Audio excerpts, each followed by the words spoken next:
Недоброжелательные казахские истории говорят, в казахстанских степях до прихода Советского Союза не было никаких городов.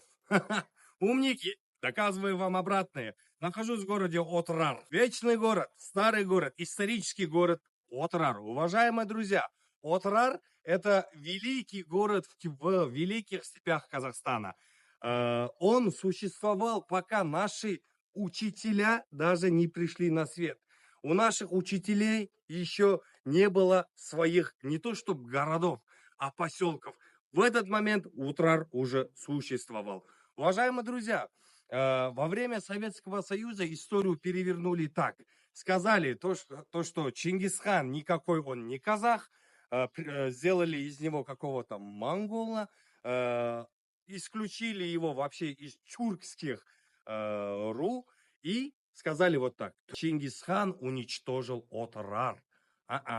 Нет. Все произошло из-за Хайрхана, из-за одного человека. Понимаете? Чингисхан напал на Отрар, но не из-за казахского народа. После Чингисхана город простоял 300 лет. Представляете, 300 лет. Чингисхан не истреблял этот город, уважаемые.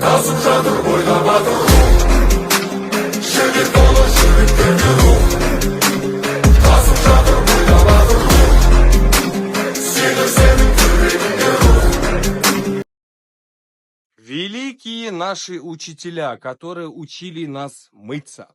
Я нахожусь в древнем городе Отрар. И я сюда приехал специально, чтобы показать вам баню.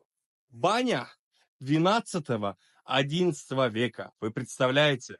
Эта баня существовала еще во время Шингисхана, Хорезм-Шаха. Представляете, уважаемые наши учителя.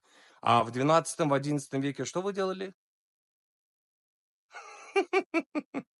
Уважаемые наши учителя, так что давайте забудем то, что вы говорили, что вы нас якобы учили мыться и так далее, да?